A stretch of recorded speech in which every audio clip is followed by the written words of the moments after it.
So today I'm going to be giving a summary of the entire Hunger Games lore because why wouldn't I? Yeah, I did this for A Good Girl's Guide to Murder, I did it for Percy Jackson, I did it for Heroes of Olympus, and now I'm here with the next obvious step to do the Hunger Games. So I'm going to be doing this in timeline order, not release order, so clearly I'm going to be starting with The Ballad of Songbirds and Snakes, even though it's the most recently released book. It's a prequel, so I'm going to start there. So basically, to give, like, a backstory, the first piece of lore in the Hunger Games is that at some point in the future, from, like, our present, there was, like, a big war between, like, a civil war in America, just, like, between, like, the rich people and the poor people, and it was, like, very violent and brutal and all this stuff. And resulting from that war became the Capitol, which is where all the rich people live, and they're, like, so out of touch and, like, crazy. And then there became the districts, 12 districts, and they each have a different, like, specialty. Like, there's, like, a coal district, there's a lumber district, there's, like, a fishing district, there's a textiles district, there's all this stuff. And they set up the Hunger Games, which is basically a punishment for the districts to remind them, like, about who has the real power, which is the Capitol. And so basically, obviously, the Hunger Games, if you don't know, is a boy and a girl from each district every year is chosen to fight to the death. So that's what happens. And so basically, from there, the first real piece of story that we get is 10 years after this big war during the 10th Hunger Games, which is when this whole The Ballad of Songbirds and Snakes takes place. So this is sort of like in the era of the Hunger Games isn't really what like when Katniss is in it and all that. It's like a whole different thing than what it was in the beginning. In the beginning, it was often very quick and, like, simple. And there wasn't much strategy to it. But the whole significance of The Ballad of Songbirds and Snakes is that that's when Coriolanus Snow, also known as going to be in the future President Snow, basically designs the Hunger Games into what it becomes, which is more brutal, more strategic, and it, like, lasts longer. It really becomes a whole show.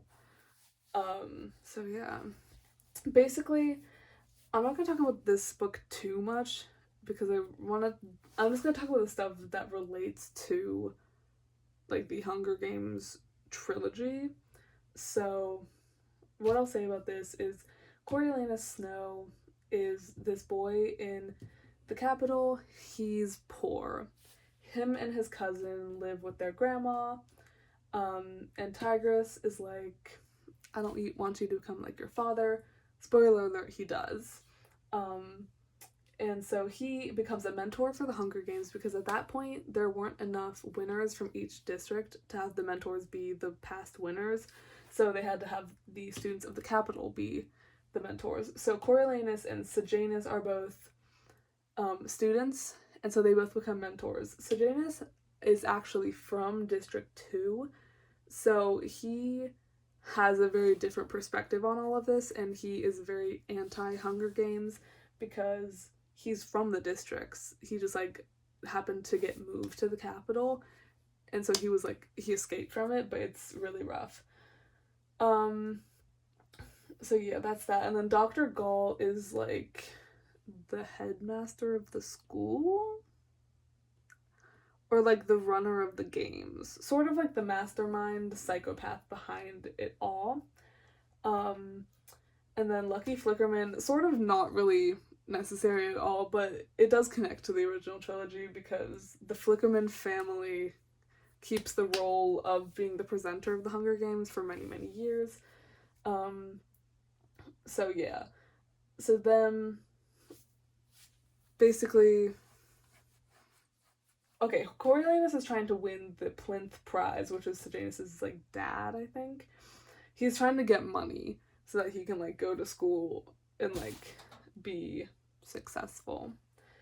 And so he's trying to win the Plinth Prize. So he's trying to have his tribute, Lucy Gray Baird, win the Hunger Games. And so it's this whole thing. They end up falling in love. It's all dramatic. Coriolanus cheats in the games so that so that she doesn't die. And for that he gets sent to the districts, where he becomes a peacekeeper, which are like the police of the Hunger Games.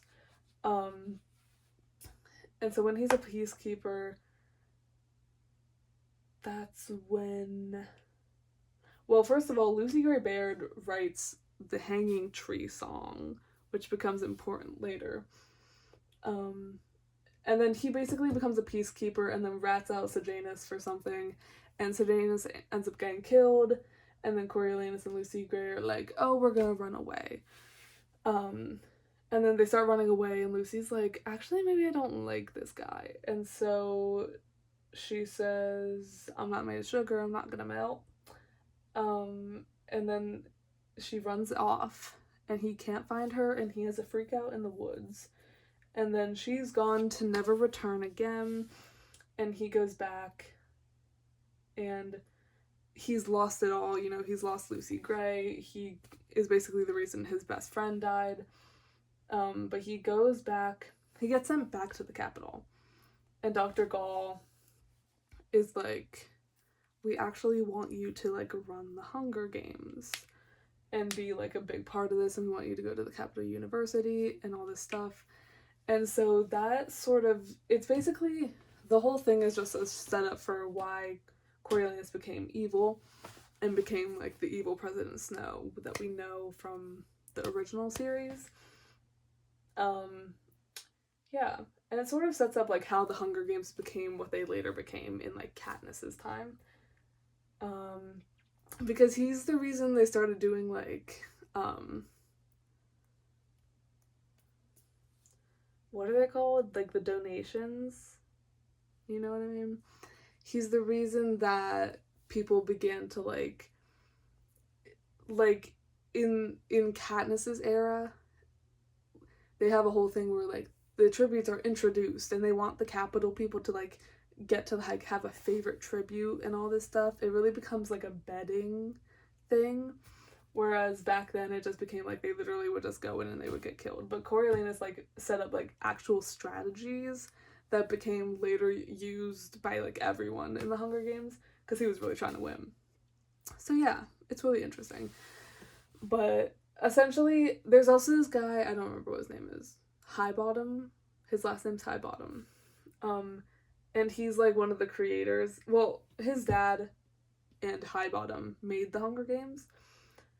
And Highbottom is like, this would have been the last year of the Hunger Games had you not come in and changed it all. So he's basically the reason that the Hunger Games lasted past the 10th year. And so that's sort of that whole era. Yeah. And so then like Tigress is like, Coriolanus, you suck now. Lucy Gray is off hiding. Sejanus is dead, and Lucky is doing his announcing, and Dr. Gall is just evil. So that is the Ballad of Songbirds and Snakes. So now I'm gonna just take off the ones that like don't really matter anymore. I'll leave them up. Yeah. There's also Songbirds and Snakes is really cool because there's so many like random characters that have last names that connect to like people. Like there's a Crane. Like there's someone with the last name Crane in the Ballad of Songbirds and Snakes, which is just like really cool. They really just set up the universe.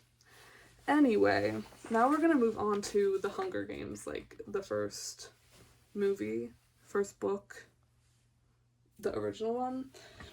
So we're obviously, oh, it's such a big piece of tape. Hold up. We're gonna start with, if I can cut this, Katniss, obviously. So The Hunger Games starts, it's the 74th Hunger Games. And it starts with Katniss Everdeen, who is a girl in District 12. I believe she's 18, because I think she's in her last year of being eligible for the reaping.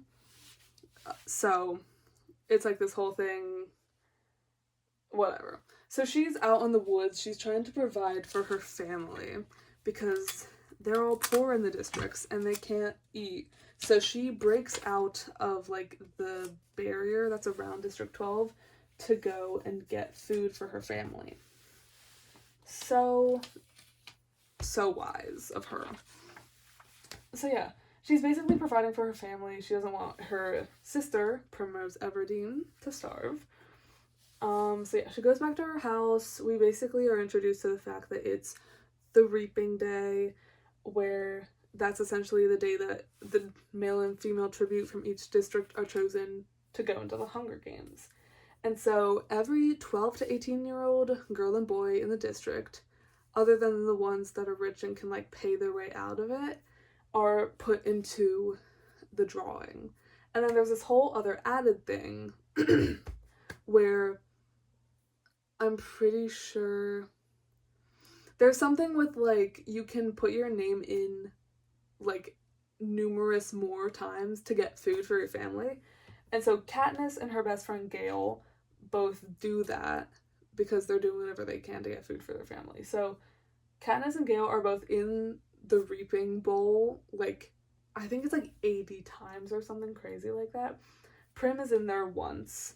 I'm trying to see if there's anyone else I need to put on here right now. I don't think there is. I think we're good. So yeah. So they're all in District 12. They're all starving. Primrose is really scared. And then Gale is providing for his family as well. I'm pretty sure both of their dads are dead. So yeah. And then they go to the reaping. It's really dark and spooky. And we're introduced to our first capital person, Effie Trinket. So Effie Trinket is like a queen, but she is very capital-y. So she comes into the districts, District 12, ready to choose the boy and girl that are going to be put into the Hunger Games, but she's in like full drag, like fully decked out in her capital outfit. And she's out here talking about like how like important it is and great it is that we're doing the Hunger Games and all this stuff. So like that's Effie. She's one of the she's not a mentor. Maybe she is a mentor. I don't know. So yeah. But she goes up and first she selects the female tribute. And who does she select but Primrose Everdeen? Prim is like 12. I'm pretty sure. Her name was in there once out of like all of the thousands of names in there. And she got selected. And so she's freaking. And then immediately, of course, Katniss volunteers. You know the scene. Because she's like, I volunteer as tribute. You know the one.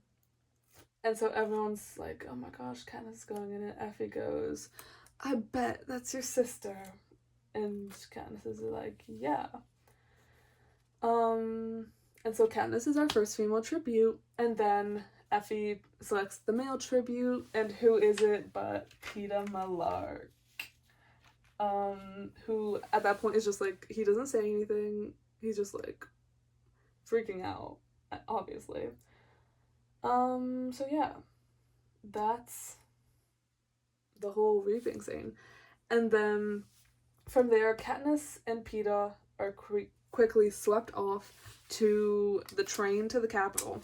And so Effie is there, and so is... where's he at?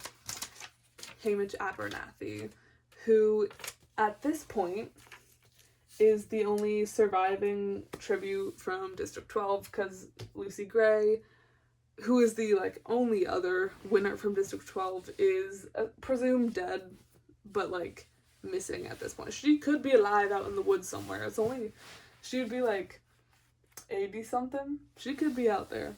We don't know.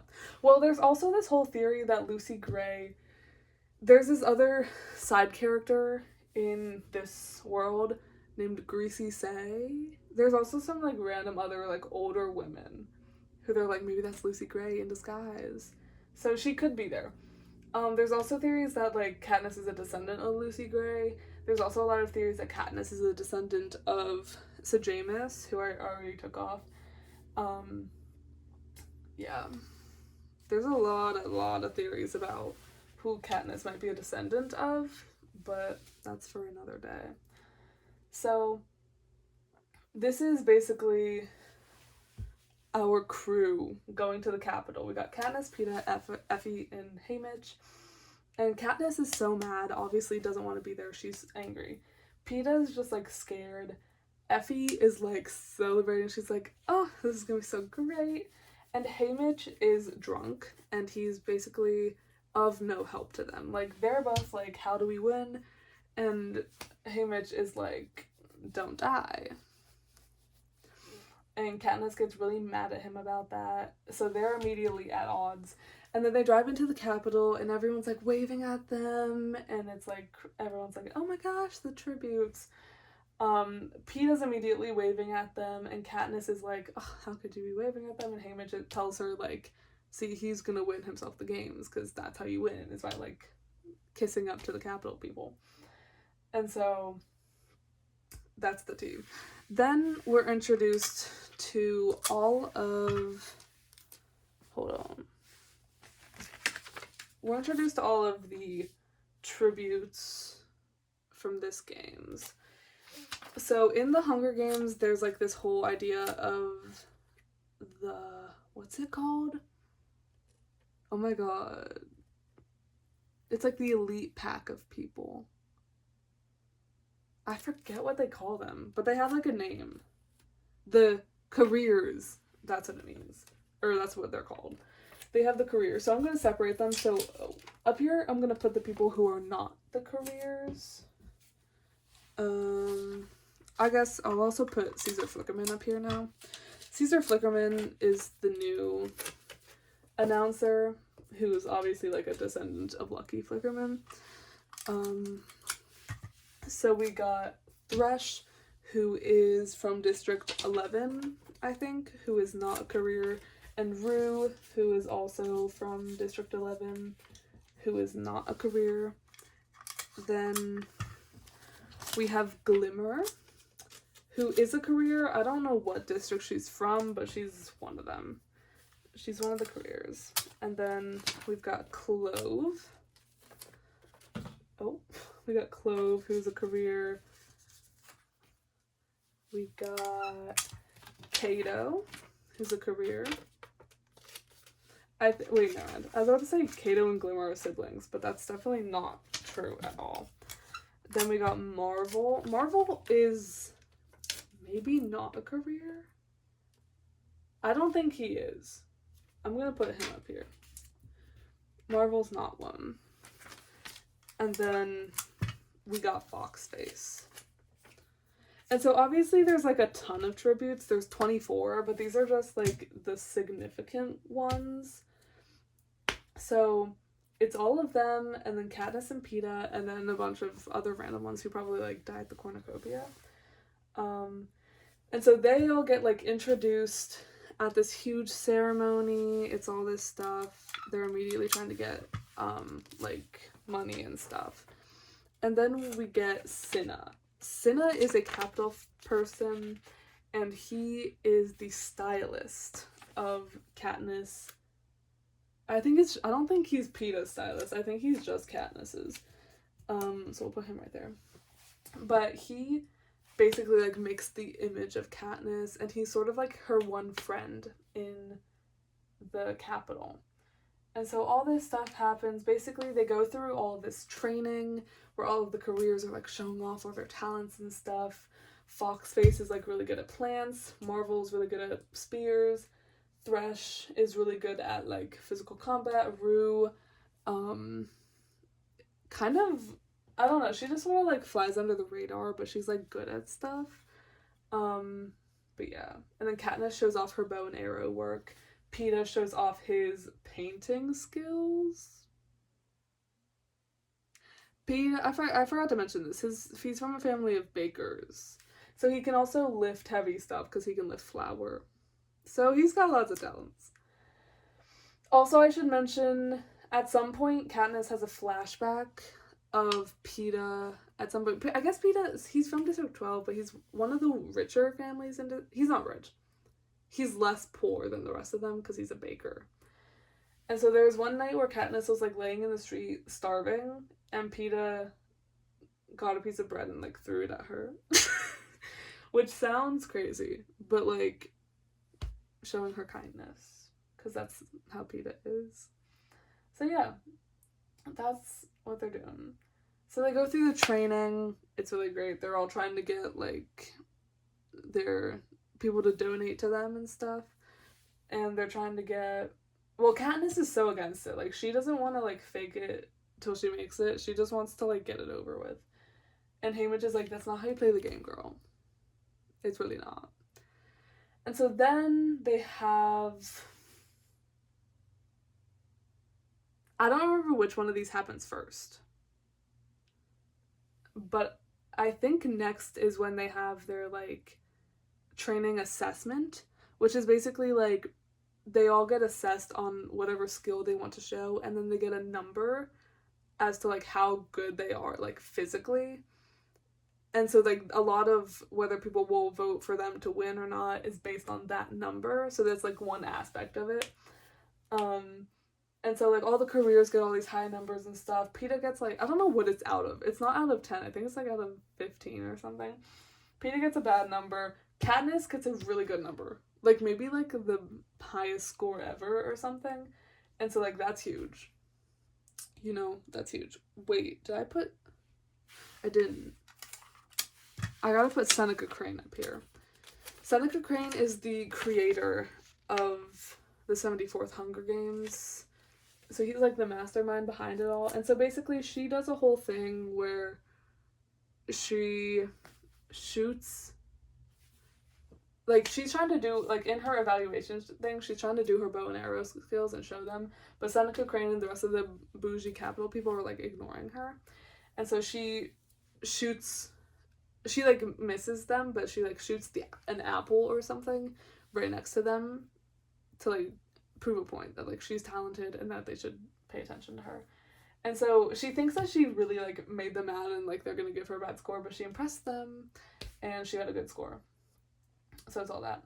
And then aside, that's like the physical test. Then they have their little social thing, in which with Caesar Flickerman they each go one-on-one and do an interview with him for the whole Capitol. It's like there's a huge crowd and it's all televised so that everyone can see it. And from there, that's how they make like, people may not be great physically, but they could get a lot of votes because of how they acted in their interview.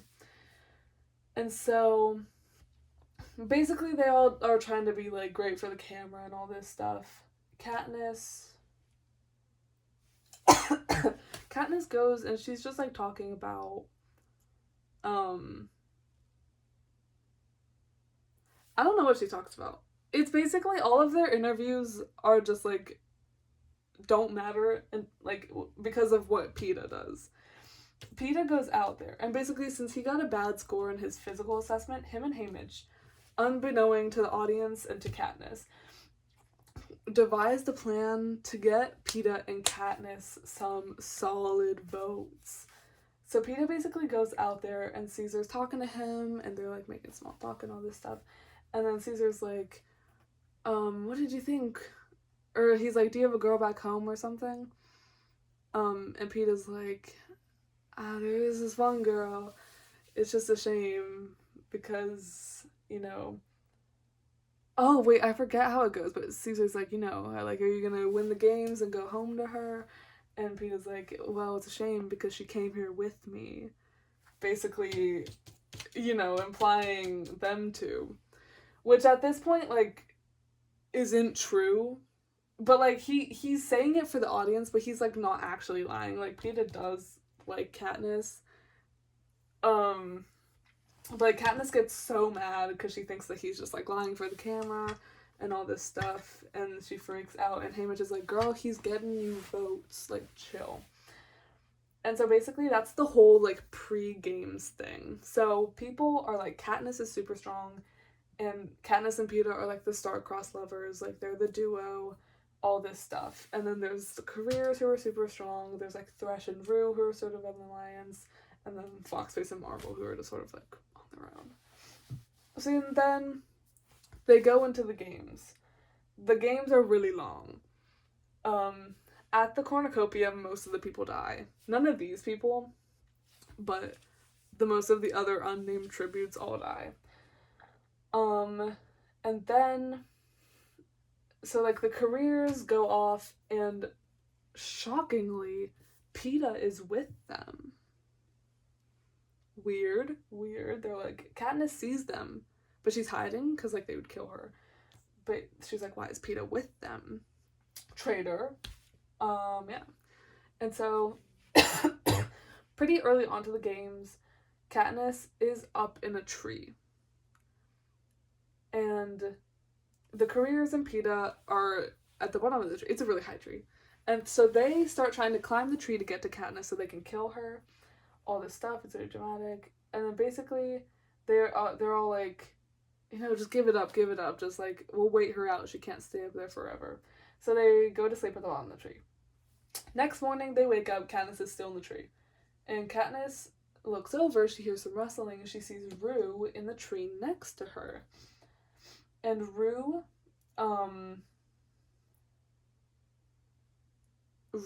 is like, shh, and she points to a hive of tracker jackers, which are like bees, or like wasps, I guess. And so Katniss uses her knife to saw off this branch, and the tracker jackers fall onto Glimmer, and Glimmer dies from tracker jacker poison and illusions. So, Glimmer is dead. The careers are breaking down.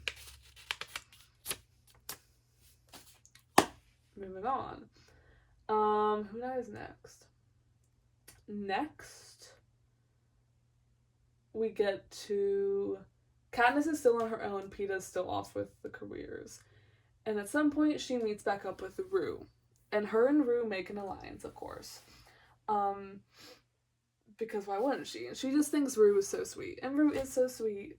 And so then they discover that there's a whole group of tributes who have, like, raided the cornucopia, like what's left of the cornucopia, and they have a huge stack of supplies just, like, in the middle of the Hunger Games arena. And so they devise a plan to go get some supplies and stuff, and so Katniss leaves and is like, Rue, you stay here and just, like, keep watch. And so Katniss leaves, gets some stuff, comes back, and once she comes back, Rue is, like, in a trap. Katniss gets her out, and then soon after, Rue gets impaled by Marvel. He throws a spear, and it's just, like, straight in her chest. It's really tough. So Rue's dead. Katniss makes a beautiful, beautiful, beautiful memorial for her, and, like, does a little tribute for her, just, like, by herself with some flowers, which is, like, very sweet, but also, like, gets her a lot of votes and support back home. Because she's, like, okay, Rue's 12. I should have said that before. All of these people are, like, 15, 16, 17, like, on the older side. Rue is 12. So that's tough. Yeah, so she's dead. And then I low-key have no clue when Marvel dies. So I'm just gonna take him off now because he doesn't do anything significant other than killing Rue. But then we got, at some point towards the middle of the games, Katniss finds Peeta disguised as a rock, which you just have to, like, look up. Like, he got separated from the careers because he doesn't like the careers. He was just sort of doing that to survive. And so he decides his next best option, because he can't fight because he's weak, is to disguise himself as a rock. So he does that. Katniss nearly steps on him, and they are back together. They team up. It's, like, huge. All the people at home watching are like, oh my gosh, the star-crossed lovers, all this stuff. They're doing like fake kisses and stuff in the games because they're like, we need to perform and get supplies and stuff. Then at some point, one of them has a leg infection, and there's this point where like the capital sets up that like every person or like pair or whatever will get a certain thing that they need. Like they need ointment for the leg infection, some people need water or food or a weapon or whatever. And so it's like all in the center, and so it sort of like draws everyone back together. And during this little battle is when Clove gets killed. Clove gets killed by Thresh because she was like mocking Rue's death, and Thresh was not having that, and so she's gone. Also, sometime around here, Foxface dies by Nightlocks, which are basically like these poisonous berries. But there's actually like the reason she's up here is because she's such a debated about character, because she has like two scenes in this movie.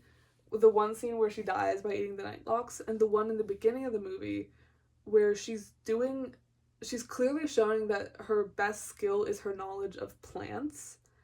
And so everyone thinks that Foxface's death was a suicide because like the literal only other thing we saw was her knowing plants and like berries, and then she dies by eating the like one known poisonous berry. So she kills herself.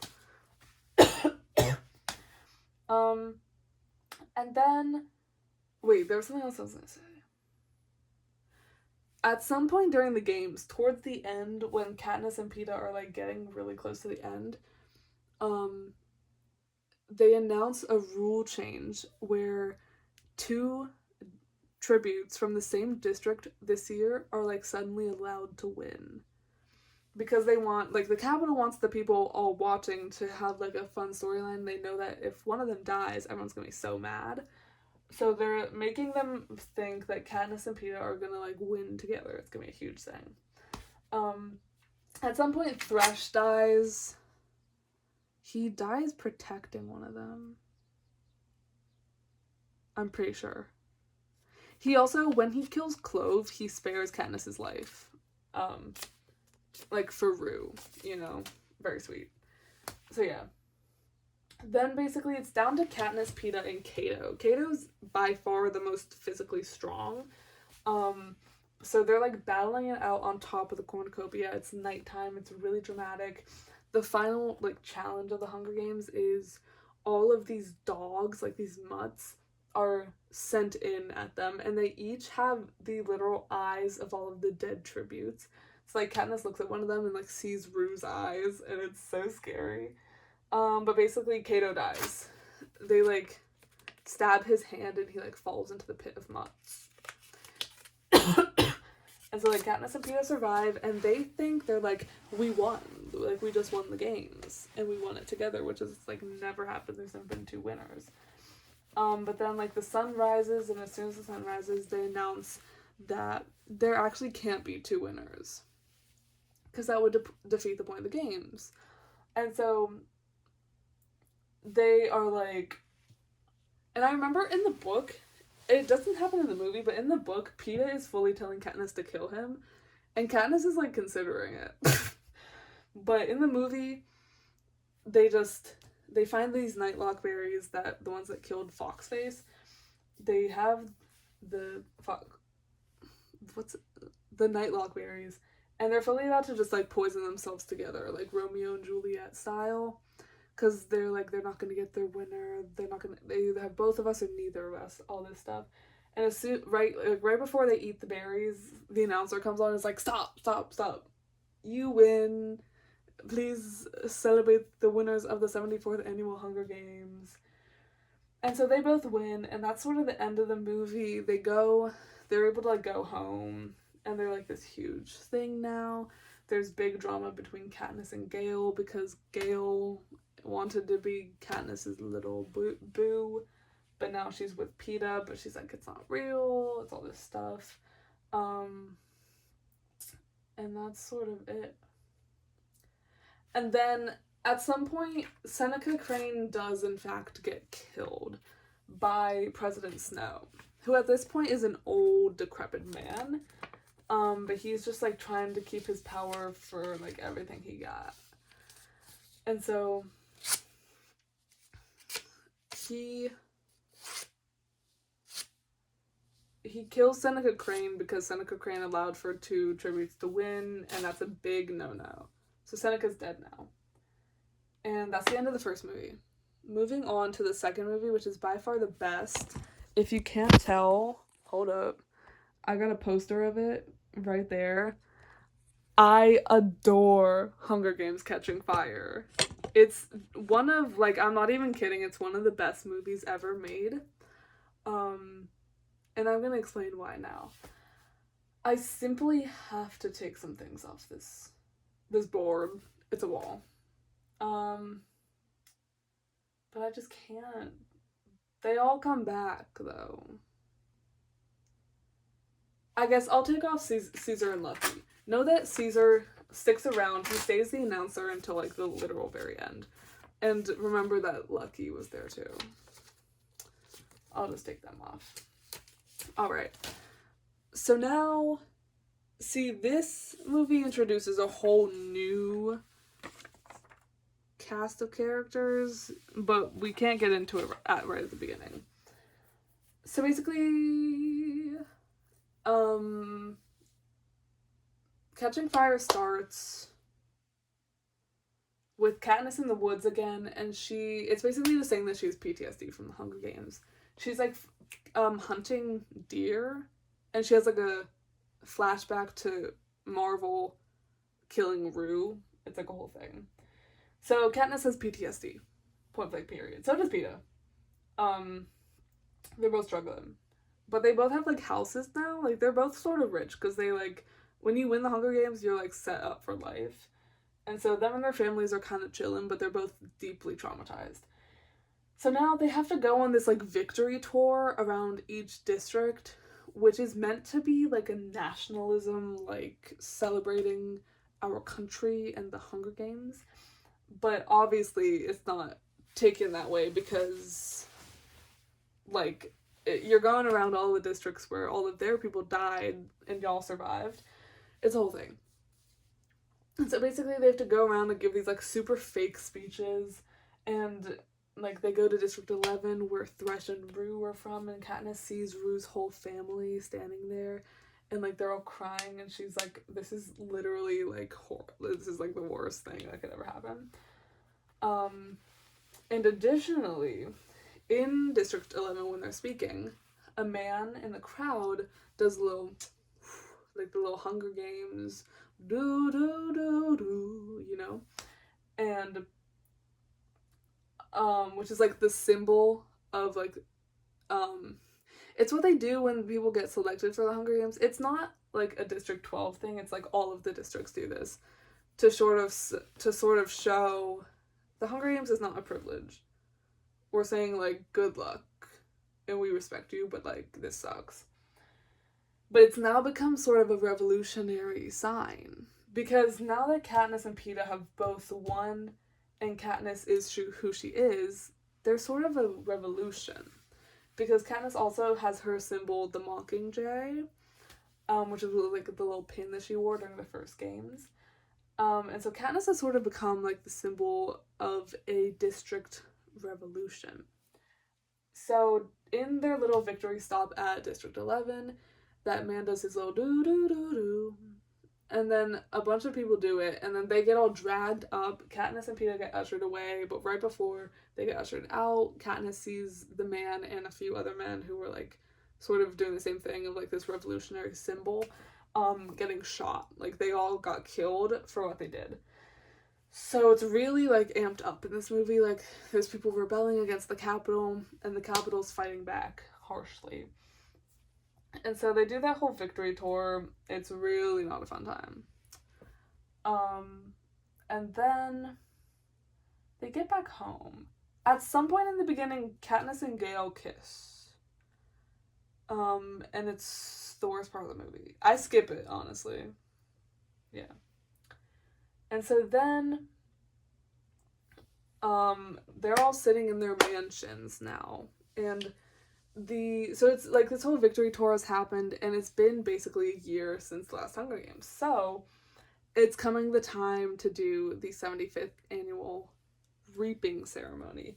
But ding ding ding, introducing a fun little twist for this story.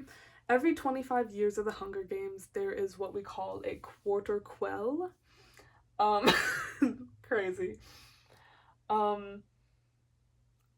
So basically what a quarter quell is, for the 25th, 50th, and 75th annual Hunger Games, the rules are switched up a bit to give some people some more fun.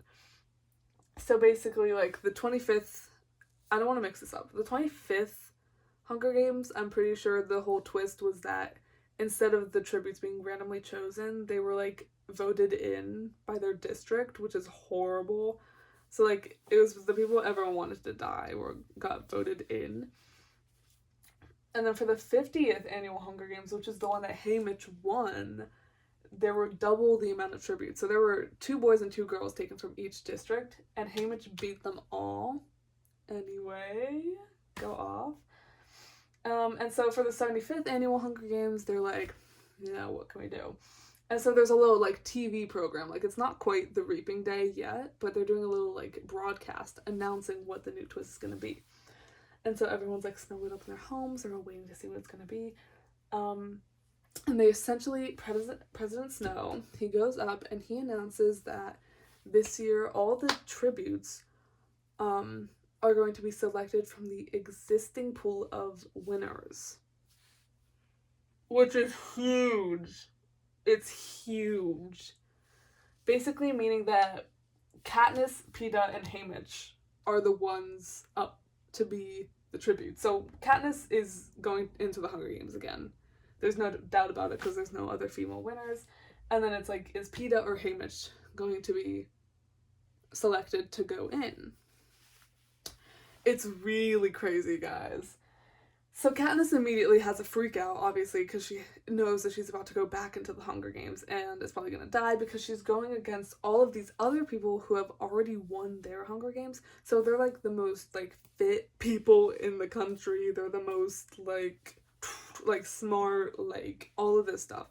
Like, they're, like, the best of the best, and she's up against them. So it's huge.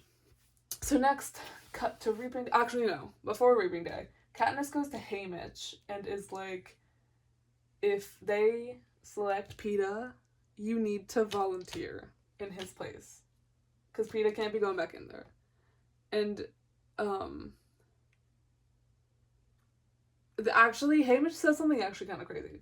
Because Katniss goes outside and, like, screams for a little bit, and then she goes to Haymitch's, and Haymitch is basically like, Peeta was here within minutes of the television broadcast talking about how they need to prevent Katniss from being in the games again. Even though it's, like, impossible, Peeta was there in seconds being like, Katniss can't go in the games again.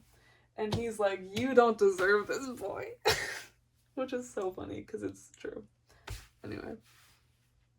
Yeah. So then Reaping Day comes, and essentially Katniss is obvious. It's such a crazy scene because it's this huge bowl and it's Effie reaching in and picking out the one slip that says Katniss, and Katniss is selected. And then it's up to Peeta or Haymitch, and Haymitch gets selected. And obviously Peeta volunteers in his place. And there's nothing he can do about it. So Katniss and Peeta are going back into the Hunger Games. And it's so crazy. I love this movie so much. Because, like, the scene when they're standing there and it's, like, Peeta and Katniss again, and they're just like, bruh, like, we just did this. It's crazy. So, yeah, everyone's devastated. But now, we get to meet our new tributes. Actually, before we meet our new tributes, well, these are all past winners, so they're not really new, but whatever. First of all, this is Plutarch Heavensbee. He is replacing Seneca Crane as the new, like, creator, director of the Hunger Games for this year. So him and President Snow are really working in cahoots to sort of create a new, interesting game. He's the one who came up with the Quarter Quell idea of it all being the existing pool of the existing pool of winners. So now I'll add them over here. These are going to be our new winners. I feel like I'm missing people. Like, am I tripping? It's Mags and Finnick. I guess I am meaning I'm missing some people. Well, I don't know. I didn't print out everyone for this one. Like, the careers aren't really significant in this movie, so I didn't really print them out. But yeah, I also didn't print out Wirus because Beatty and Wirus are sort of a package deal. So he's just gonna count for both of them. But then also we have Annie Cresta, who is she wasn't selected. I'll get into it in a second, but Annie's going over there. So basically these are the most significant competitors in the 75th games. So first of all, we have Beatty and Wirus, who I didn't print out, but she's with Beatty all the time. These are I'm gonna say they're in like their 60s, and they are intelligent. Like, they're really good at technology, and basically, like, Beatty won his games by electrocuting everyone. Like, that's how he did it. And so Katniss immediately befriends Beatty and Wirus, and they're like an immediate pact, but like everyone else is like, Beatty and Wirus are so like, they're so weird and not at all an asset. Like, they can't fight, sort of thing. And so everyone thinks Katniss is crazy for befriending them. Also, Haymitch is telling them, like, you need to really make good allies here because all of these people have seen each other year after year after year because they are all mentors. So they all come back and they know each other, and they've already got these sort of alliances going from the past, like, just based on what their friends are. But because Peeta and Katniss just won last year and hadn't mentored any games yet, they don't know these people. Like, they all know each other. So they need to get in there, is basically what Haymitch says. And so Peeta takes that advice, because again, Peeta cannot fight like Katniss can. And so he's trying to make smart alliances. So yeah. That's where like Katniss and Peeta are sort of at with alliances. And then basically over here, this is the District 4, I think. I don't know. Whatever the fishing district is. It's these people. So these are three of the past victors. Basically, Finnick gets selected. Finnick Odair, we got a lot to say about Finnick Odair. He, to me, is the best character in the Hunger Games. He's just an angel on Earth. So I don't know what else you want me to say about that.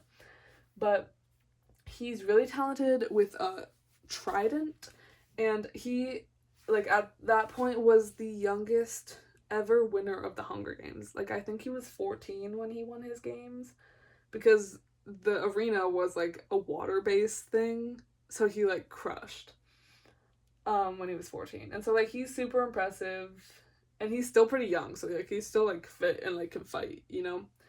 And I'm pretty sure he won the 65th or like the 64th Hunger Games or something like that. And then Mags, I honestly don't know much about Mags. She won at some point. I mean, obviously. But yeah, but she's pretty old. I'm pretty sure she won soon after Lucy Gray did. And so she's like the only one out of these people that would have like remembered Lucy Gray's win. I remember people talking about that a lot. Because like they would have probably... No, never mind. No, they wouldn't have. She never mentored. Never mind. But Mags would have seen her Hunger Games, is what I'm saying. And then there's Annie Cresta, who was originally the one selected for the 75th Hunger Games, but Mags volunteered in her place. And Annie and Finnick are dating and are deeply in love. And so Finnick is like so in debt to Mags. Like, he's like so unbelievably grateful for Mags, this old woman, she can't even speak, for volunteering for his beautiful girlfriend.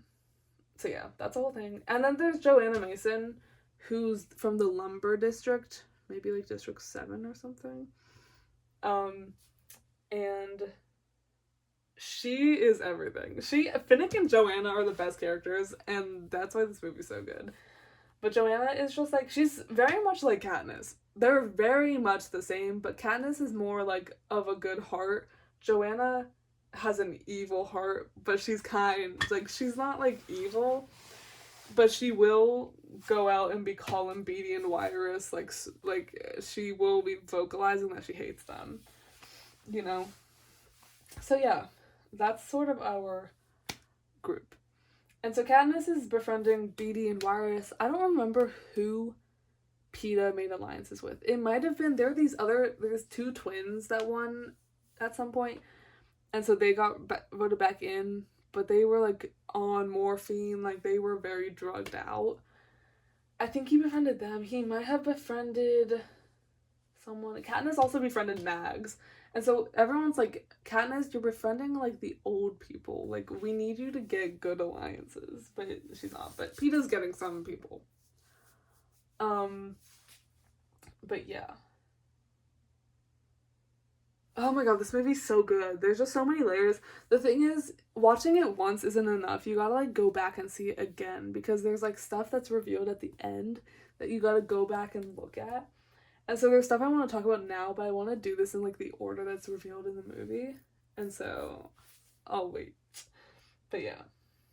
Basically it's all going crazy. And then they do their little again with Caesar Flickerman, who's not up here anymore. They do their one-on-one interviews like they do every year. And so basically the interviews are so interesting this year because they are all with a common goal that they all want to get the games canceled. So they're all going out here pulling out all the stops, like talking about why these games cannot happen. The careers are doing it, all of these people are doing it. Joanna goes out there and is screaming at them, like, you need to cancel the games. All this stuff. Katniss goes out there. What does Katniss say? Oh my god, I forgot about this. Katniss goes out wearing a wedding dress because it was this whole thing that Katniss and Peeta were gonna get married, but they couldn't because they were both voted into the Hunger Games again. And so Katniss goes out there wearing her wedding dress, and she stands up and she does a spin, and it turns into a black, fiery Mockingjay dress. Big symbol of rebellion, and it's all Cinna. Cinna designed it all, and he's like such a huge part of like her image in this. And that's basically all she does. She basically is just like, yeah, we were gonna get married, but we can't now. And then Peeta. The one-on-one interviews always, like, they're good. And then Peeta goes on stage, and it's just like the best scene in the whole movie. And like, for 1 and 2, bruh. Peeta goes out on the stage, and he's talking about, like, everyone's like, Caesar's like, you know, like, you and Katniss out here, like, it must be tough, because, you know, like, you're not gonna both make it. And he's like, yeah, you know, like, I'd be able to accept it if it weren't for the baby. So he starts telling everyone that, or implies, essentially, that Katniss is pregnant with their child, which is not true. But he's out here being like, yeah, Katniss is pregnant. And suddenly, guys, it's such a good part of the movie. Suddenly, everyone, all the Capitol people in the audience are like freaking out. Like, Peeta does the most to try and get these games canceled. Everyone in the audience suddenly is like, cancel the games! Cancel the games! She's pregnant! Which is like, the symbolism of it is crazy because they send 24 kids every year into the Hunger Games and 23 of them die. And this year they're sending all these people that they like love and adore into the Hunger Games to die. But as soon as one of them's pregnant, suddenly that unborn child's life is more important than all of these living people with lives and loved ones and families. It's really interesting to think about. It's really interesting to think about, isn't it? Yeah. So anyway, moving on. basically PETA does that, and everyone is like, oh, he ate. Like, he ate. And they're really thinking that the games might get canceled, and they all stand on the stage and they all like hold hands in solidarity with each other. And then like all the lights get cut and it gets like cut out and all this stuff. It's really cool.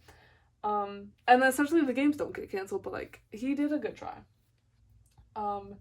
Then they pretty much quickly are sent into the games. So Katniss and Cinna are in their little chamber prepping, and Katniss is like trying to get into the, you know, the zone of about to go into the Hunger Games again. And she goes into the little tube that's meant to like lift her up into the arena.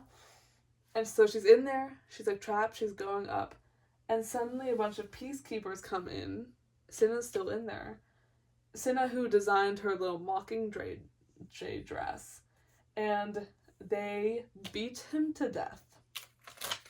So Cinna dies because he, you know, he was the reason she wore the Mockingjay dress, and like that became a huge symbol for everyone, and so they see him as like a dangerous revolutionary, and so they kill him right in front of Katniss as she's being lifted into the Hunger Games. And it's the craziest shot in the world. It's like this shot, oh my god, it's so good. She's being lifted up and she's like screaming, pounding on the glass as Cinna's being killed in front of her eyes, and she's like getting pulled away from him. And she's going up, and suddenly, like, they break through into the daylight, and it's, like, this blinding sunlight, and she can't see, and the camera's spinning around her, and she's breathing heavy. And then, as it's happening, the aspect ratio changes from, like, I don't know if it changes from, like, this to, like, a widescreen, but it changes as she's going up. So it's, like, the aspect ratio is morphing as the camera's moving. It's so crazy. But then, oh my god, it's such a good scene. Because as she's being lifted up, it's just this one take as she's like, you can see in her face, she's processing Cinna's death. She's like, oh my gosh, where am I? She's looking around, and then she like locks in. Like, you can see it in her eyes as she gets so serious, and she's like, I need to focus right now. And then the games start. And essentially they see that they're in a big jungle, and there's like a beach in the center. The center, like the cornucopia is at a beach. It's this huge thing. And so they all go to the cornucopia. And Katniss gets into the center, and she sees Finnick, and she's ready to, like, throw it down with him until suddenly he shows her that he has a bracelet on that is a bracelet that Effie gave to Katniss and Peeta and Haymitch. Like, they've all got these, like, matching symbols together. Like, some of them have, like, a locket or a bracelet or whatever. And Finnick got one of these bracelets. And so Katniss sees it, and she's sort of like, what? And so he's like, you know, we're allies, aren't we? And so that's one of the things that you're sort of like, wait, what? How did that happen? And it comes back in the end. So yeah, there's that. So Katniss is suddenly, like, kind of, like, okay with Finnick. And then yada yada yada, cornucopia happens. Finnick, Katniss, Peeta, and Mags. Mags is basically just like a team with Finnick. They all go just like into the jungle. They're just like going far out. Basically a lot of stuff happens in the games. Like Peeta gets electrocuted by the force field at the edge of the games. It all happens. Finnick revives him. Good on them. And then it becomes nighttime. They get a little gift from one of their sponsors, and it's a tap. Is that what it's called? Like the thing that you hammer into a tree and then water comes out? They get that. And so they get some water, they all drink it, it's all good. They're like, okay, we're going to bed. Suddenly, later in the night, this fog rolls in. Katniss is looking at it and she's like, what's this fog? And she suddenly, it comes at her and it starts burning her. So there's this poisonous fog that's now attacking them. They're running. And Mags is like, I can't run anymore. And she silently kisses Finnick goodbye and is like, go on, my boy. And just like walks straight into the fog. She sacrifices herself. Because essentially Finnick, like she's an old lady. Finnick was like carrying her and she knew that she was slowing them down. So she was like, just don't worry about me, just go on, you know, go on, get. Like Tiny Horse by Timothy Chalamet. Y'all know what I'm talking about. Anyway, so yeah, that's that. And then they go. Trying to recall. I think this is when they get attacked by the monkeys. They escape the fog briefly, and then they walk a little bit, and then suddenly they start getting attacked by monkeys, and it's like really crazy. And then they run out onto the beach. Wait. When they get attacked by the monkeys, those two twins that are like drugged up on morphine sacrifice themselves to save Katniss, I'm pretty sure. And so Katniss and Peeta are like what just happened? Why did these people in the Hunger Games just sacrifice themselves for us? And it's like this really beautiful scene, like Peeta's like holding the twins and he's like, look at the sky, because it's like this beautiful sunset. Oh, it's so crazy. But this is another thing that's like really confusing in the moment, but comes back in the end that they're like, why did they just sacrifice themselves for us? Katniss and Peeta are desperately confused. They're getting alliances that they didn't even make. These people are sacrificing themselves for them. They're like, why is everyone protecting us? Doesn't make sense. And so then I think they sleep on the beach. And then the next morning, Joanna and Beetee and Wyrus come out from a different, like they come onto the beach from a different side and they're covered in blood. And they're like, oh my god, what happened? And Joanna comes out and she's like, there's blood rain. And so there's like weird stuff happening in this game. And Wyrus is like, tick tock, tick tock, tick tock. And everyone thinks that she's crazy. Joanna's like literally screaming at her. And so they all like go and get washed up on the beach. And then suddenly Katniss, because Wyrus just keeps repeating tick tock, tick tock, tick tock.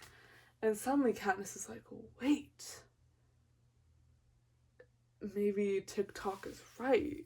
Because she looks around and she figures out that basically the whole arena is a clock.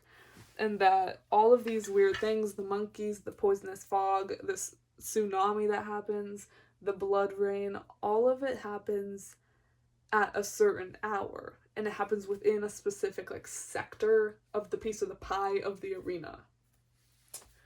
So, it's really interesting. Then basically, Wyrus dies. That's facts. She dies at some point here. But I don't have a card for her anyway, so I don't have anything to rip off. But Wyrus dies, and then essentially they're like, okay, so it's a clock, so we know how to avoid all of this stuff. And then there's this part where Katniss and Finnick are walking through one of the sectors when suddenly all these jabberjays, which are these birds that are just like repeating already heard things, start coming in, and they sound like Primrose and Annie, which are like, Finnick and Annie love each other. Katniss and Primrose love each other. And so Katniss keeps hearing all these birds yelling, or in Primrose's voice yelling, like, help me, like just in pain sort of thing. And same with Finnick, hears Annie's voice, like, being in pain and, like, crying for help. And they're just, like, freaking out. But basically what happens is they get caught in this sector, and that sector's whole thing is that they get trapped in it, and the Jabberjays just repeat their loved ones being hurt. But it just like they just like were positioned in just the wrong moment where Peeta, Joanna, Beetee, and I think that's it. They are all like on the outside of it, and so Katniss and Finnick are just like trapped in there and can't escape, and like they can't like communicate with each other. It's really spooky. And then basically, I don't remember what happens in this game other than like when it gets to the end. But basically, they devise a plan with Beetee, who's really good at like electronics and stuff, that they have wire. So they're gonna wrap wire from the water of the beach all the way to this tree that lightning strikes at midnight every night. And so, I think the plan is that they're gonna drag people, or they're gonna get people to come to the beach, and then all the wet sand will be electrocuted That's like what the original idea was supposed to be. And they're like, yes, let's do that. And then suddenly, like, at the night, weird things are happening. Like, they're trying to set up the plan, but then, like, Katniss almost gets caught by some of these careers. And then suddenly, Joanna, like, jumps at her and starts stabbing her in the arm. Stabbing Katniss in the arm. And Katniss is like, of course, she's, like, trading. She's a traitor. Didn't trust her anyway.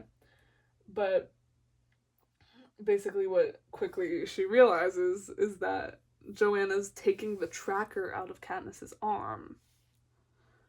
And Katniss is like, why is she doing that? That's really weird, isn't it?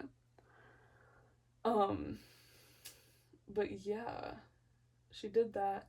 And then essentially, oh, it's so good. Basically, Katniss is sort of lost in that moment because she's like, who's on my team? Who can I trust? It's dark, it's spooky, it's the end of the games, everyone's really confused. And so Katniss, it's sort of like Katniss, Peeta, she doesn't know where Peeta is. No one knows where Peeta is, really.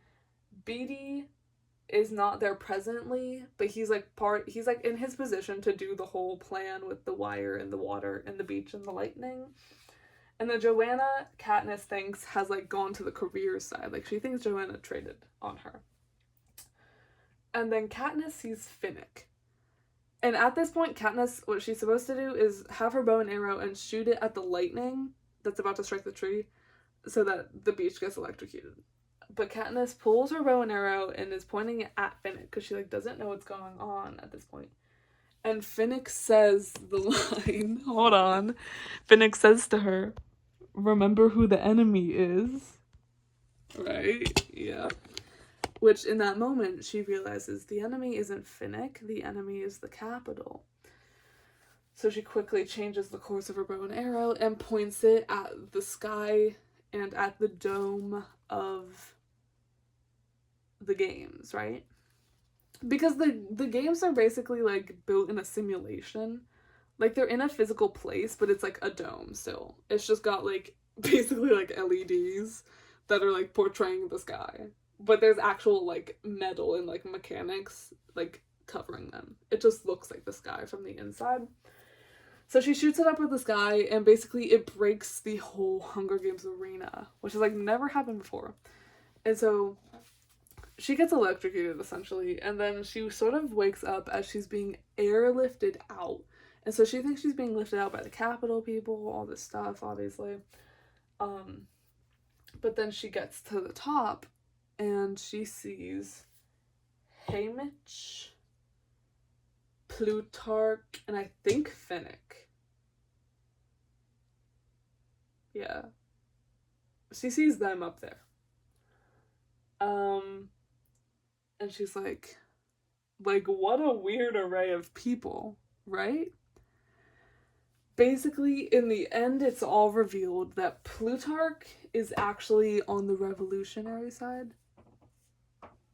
What is making that noise? Oh, that's so alarming. That scared me. Plutarch is on the revolutionary side. He's part of the Mockingjay Revolution. He just, like, was, like, he was, like, an inside scoop. You know, he was creating the games for the good of the revolution. Which is why he chose it to be a quarter quell. So that, all of the past tributes could go in, because he knew he could have connections to these tributes, that they would all want to go against the Capitol, all this stuff. And so he got literally everyone in the games, pretty much, to be on the side of the revolution. So, like, Finnick was in on it, which is why he had the bracelet in the beginning, to show that he was on Katniss and Peeta's side. Joanna was in on it, Beetee and Wiress were in on it. Mags was in on it. The two twins that sacrificed themselves for Katniss and Peeta, they were in on it. Like, all these people were basically in on the idea of, like, we need to get Katniss to the end, and Peeta, but, like, they needed Katniss, and they knew Katniss wouldn't do it without Peeta. So, that's the whole thing. And so, they basically reveal all of this to Katniss. And she is mad. Because Peeta was not saved by these three. Like, she's been airlifted out of the arena. Her and Finnick and Joanna. No. No, Joanna was Joanna? No. I don't think she was. I think it was just Katniss and Finnick. They were saved. By these people. Because they were both, like, right there. And their trackers were gone. But Joanna took out Katniss's tracker, but didn't have time to take out her own, I'm pretty sure. And so she was taken by the Capitol. And Peeta, also, his tracker was not taken out, so they were not about to take him with them. So Peeta was also left to be taken by the Capitol. And Katniss is not having that. She was like, the whole deal was that you were going to save Peeta over me. But Haymitch and Plutarch are like, well, Peeta is not the one leading this revolution. Like, you are, we need you to lead the revolution. All this stuff. And so basically it ends with, the movie ends there, essentially, with Katniss just being super angry. Actually, no. It ends with her talking to Gale, and Gale is basically like, there is no more District 12. Like, they bombed District 12, and everything is gone, and only a few people escaped. Like, Gale and Primrose and, like, Katniss's mom, and just, like, some people from there. And they reveal to Katniss that they're now going to District 13, which has been, like, rumored throughout the whole time of, like, oh, some people think there's District 13, some people think it's fake, all this stuff. But it's basically, District 13 is, like, the nuclear bomb district, whereas, like, you know, District 12 is coal, District 13 is nukes.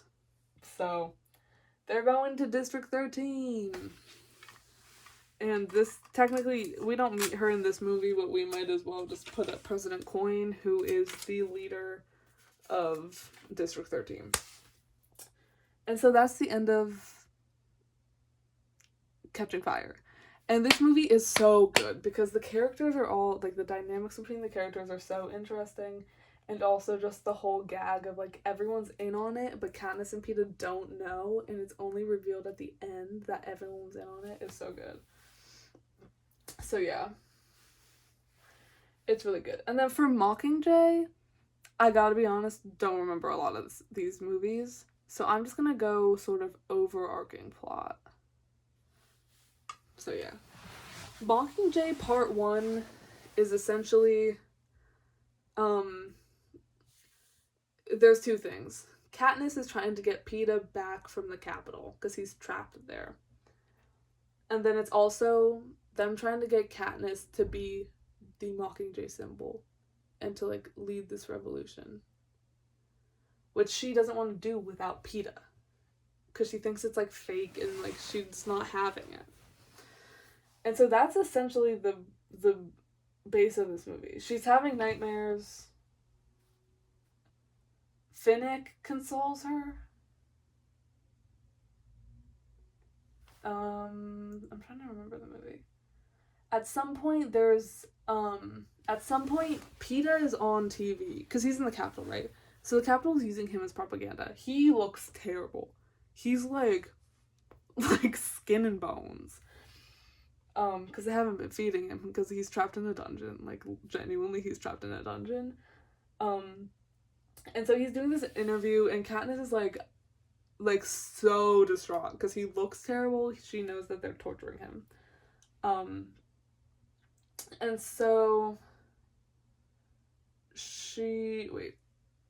basically he's on TV, and he's with Caesar Flickerman, and Caesar's, like, asking him all these questions, and they're making Peeta talk bad about Katniss, and be like, Katniss is evil, she's crazy, all this stuff. And then suddenly Katniss has, like, a TV crew, and so they're trying to put signals in, because they've got Beetee, and Beetee can do technology, so he's, like, intercepting the signal of the Capitol broadcast with, like, Katniss, footage of Katniss. And so because of this, Peeta sees this, and it's like, and so he's, like, on live TV, and he's, like, basically gives a whole warning to District 13 that the Capitol is about to bomb them. Crazy. And so then they all get into the bomb shelter, and they do get bombed. They do, in fact, get bombed. And had Peeta not given that warning, they all would have died. So suddenly, because at this point, District 13 is very anti-Peeta, and Katniss is not having it. And so at that point, Peeta, they're like, wait, okay, he's kind of fine, you know? So yeah. So that's like the real significant thing of this movie. Also, I think this is when the whole hanging tree thing happens. Are you coming to the tree? You know what I'm saying? Which is the song that Lucy Gray Baird wrote and sang, but was passed down through generations of District 12 to Katniss. The lore. It's crazy. But basically, there's a video of Katniss she visits District 12 as it's like bombed, like it's like destroyed. And she visits it and she sits, like by a little stream and starts singing the hanging tree, and they broadcast it to the nation. And it sparks revolutions across the country. Really crazy. So yeah. There's that, and then there's also this bit, it's crazy. Finnick Odair goes on live TV, because they're basically just putting out a bunch of videos to be like, the Capitol sucks, join the Mockingjay Revolution. And so Finnick goes on air and talks about how after he was 14 and won the Hunger Games, he, like, President Snow and, like, all this, like, basically sold him for his body, if you know what I'm saying, and, like, made him do stuff with girls from the Capitol for money because everyone was just in love with him. Are there ghosts in my house? Probably. Anyway. So he goes on air and talks about this stuff. It's like a huge part. It's like so emotional. It's crazy. And it really just shows how much the Capitol sucks. Other than that, I don't really recall much. But basically, at the end of this film, they do a whole mission to go to the Capitol and retrieve Joanna and Peeta and, like, whoever else is trapped there. And it works out. And so they bring Joanna back. She's, like, bald and, like, cracked out. And Peeta, Joanna's actually kind of fine. Peeta is cracked out. But no, it's not morphine. It's like they basically gave him some substance and, like, tortured him until he would say that Katniss is evil. And so he has been trained, like, genuinely, like, trained to think that Katniss is genuinely evil and trying to harm him. And so, like, he comes back from this huge, like, mission to go save him, and Katniss is like, oh my god, Peeta, like, hey. And he, like, genuinely attacks her and, like, nearly kills her, breaks her neck. It's really brutal. So, yeah. Especially because, like, Peeta has been, like, the golden boy this entire time. Done no wrong. But now we're seeing him in, like, such a destroyed state. And then, the movie literally ends with, like, a shot of Peeta thrashing in his bed. Like, he's, like, psychotic. So, that's Mockingjay Part 1, and then we get into Part 2, and it's a lot of the same. This movie now has shifted from, like, saving Peeta, fueling the revolution, to more of, like, the revolution's sort of here. We sort of got it. It's more so them genuinely, like, doing the final job of going to the Capitol and overthrowing it, is essentially what this movie's about. So, there's a part... The first thing I remember from this movie is Finnick and Annie's wedding. I don't know if this happens in this one or the Mockingjay Part 1. I'm pretty sure it's Part 2. But Finnick and Annie get married, and Annie is pregnant at some point. Confirmed. So there's that. And then all of them go out on the, like, final big mission. And I remember there's this scene where Finnick goes, ladies and gentlemen, welcome to the 76th Annual Hunger Games. And it's, like, really chilling and, like, cool. Because, like, it's like, obviously they're not in like the actual Hunger Games, but it's like a sort of, in a way it sort of is the Hunger Games, you know, they're fighting with the Capitol as always, and it's all of these like ex tributes, like all of this crazy. And so Katniss is like, you know, Peeta's still he's getting a little better, but he still thinks Katniss is genuinely trying to, he thinks Katniss is evil. And he goes through like periods where he's like fine, and then he goes through periods where he's like trying to kill her again. And then so they're trying to get to the Capitol, they're going through all these traps. At one point, like a huge flood of like black tar comes at them. Later they're going through the sewer system, and this is when my boy Finnick Odair gets killed in action while fighting humanoid mutant globs. I don't know what they are. I don't know what they're supposed to be. Bro dies. Yeah, that's tough. And Annie, like, he dies, and he just got married, and his wife's pregnant. Like, he was supposed to be a father. Ugh. I die. Gale's there too, by the way. He's irrelevant. I haven't talked about President Coin at all. It doesn't. She's so irrelevant. Like, it really doesn't matter.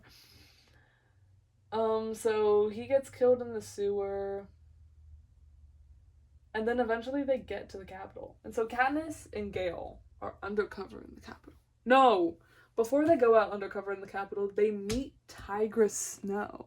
Which, this was like a whole gag, because obviously the Ballad of Songbirds and Snakes came out after Mockingjay Part 2 did.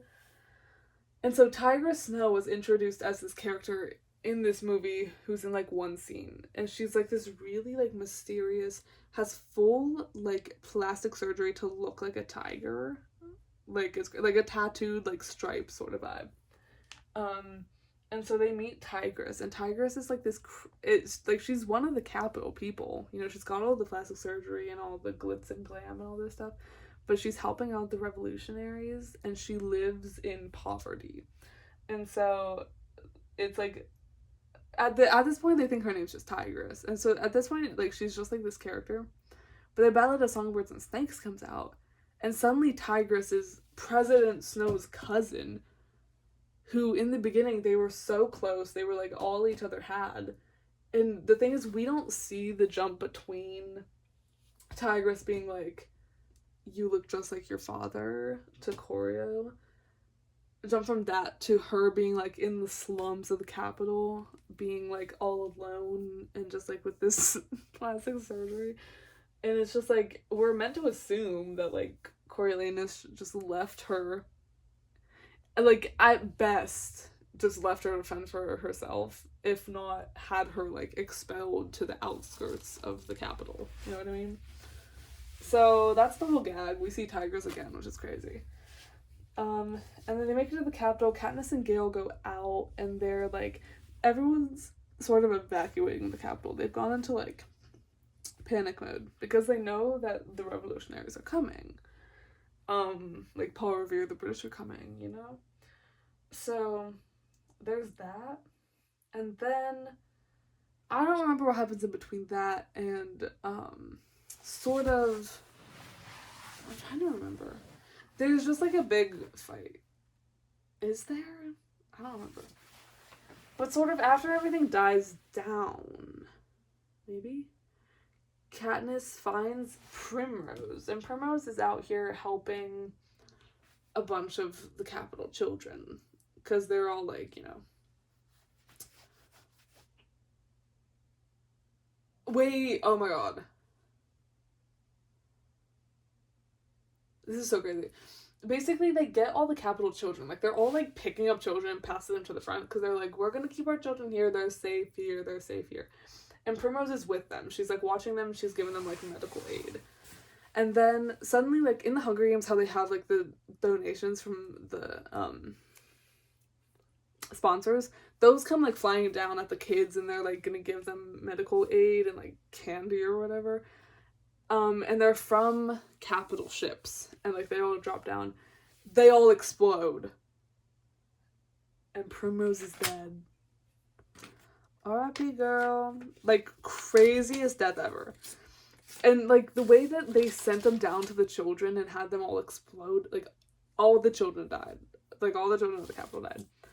And then later, it's revealed that those capital ships were like hijacked by District 13, like all the revolutionaries did that. And it was led by Gale. I ripped it off like he died. He didn't die. But Gale led that. Like, are you kidding me, Gale? He's such a rat. I hate Gale. And I always have. Because obviously, like, the whole time there's been this love triangle between Katniss and Gale, and like Katniss and Peeta, and it's like, who is she gonna be with? But Gale's a rat, and he killed Primrose. He didn't do it intentionally, but like, he intentionally killed all the children. Primrose just happened to be one of the children there. Crazy. And so basically that happens, and the revolutionaries take over the capital. Like, they win, they're here, they made it. And so then they're like, okay, they all sit at this table. And they're like, what should we do? Should we hold a Hunger Games for the capital children? Yeah. And like, I think Joanna votes yes. I think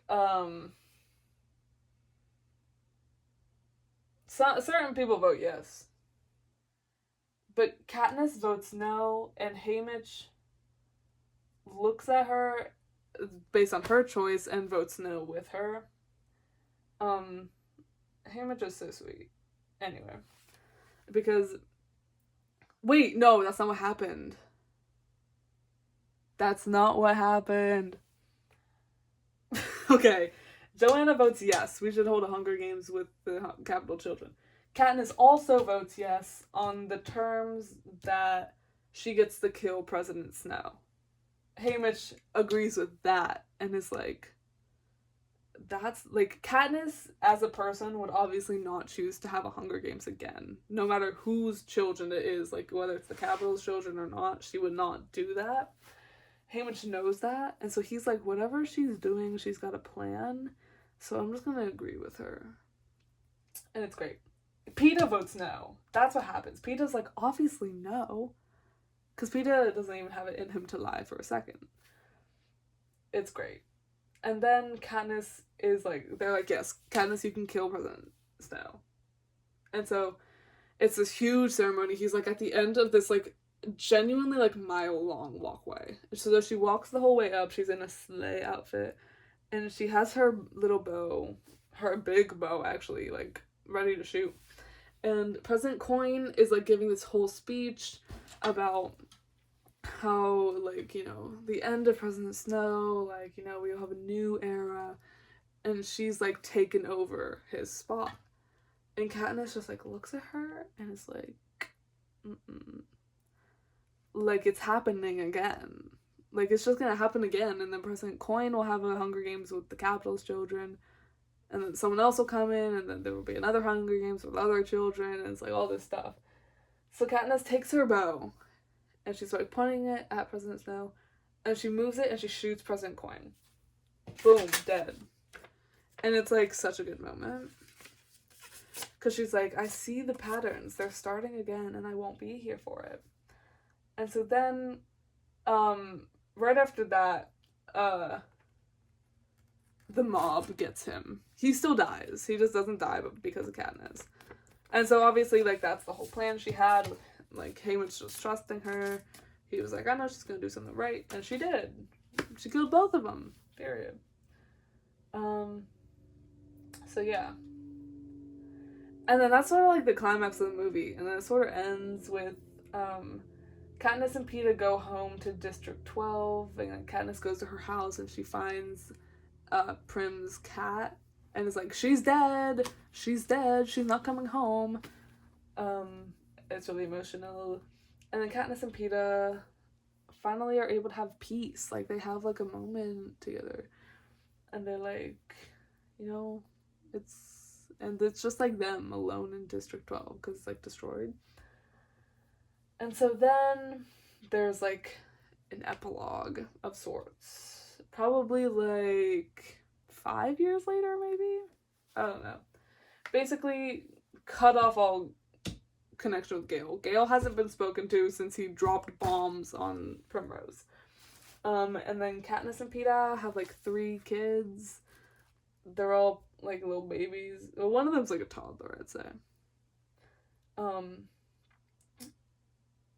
And Katniss is sitting there with, like, her little baby and is like, oh, I want to know what wait, what's the quote? It's like, there's something at the end. She's talking about, like, how she gets over her trauma or something. And she's talking to her again, and she's like, you know, like, she's talking about something, and she says, like, it's a little game. And she says, but there are worse games to play. That's the final quote. And that's how the movie ends, being like, I don't remember what game she was talking about, but she says to her little daughter, who will never have to go through what she went through, she says, there are worse games to play. Oh, it makes me cry. It's so crazy. So yeah, that's the Hunger Games.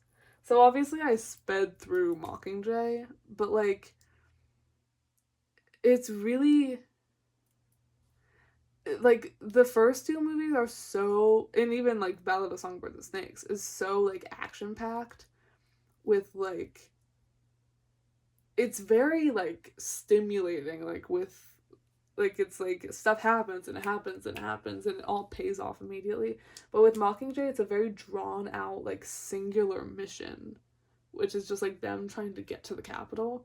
And it happens, like, over the course of 2 movies, so it's very much like you gotta, like, sit and stew for a bit. So yeah, not that I hate the Mockingjay movies or anything. Like, I don't love them, but they're not bad. They're just not super, like, engaging. But yeah. That's the Hunger Games.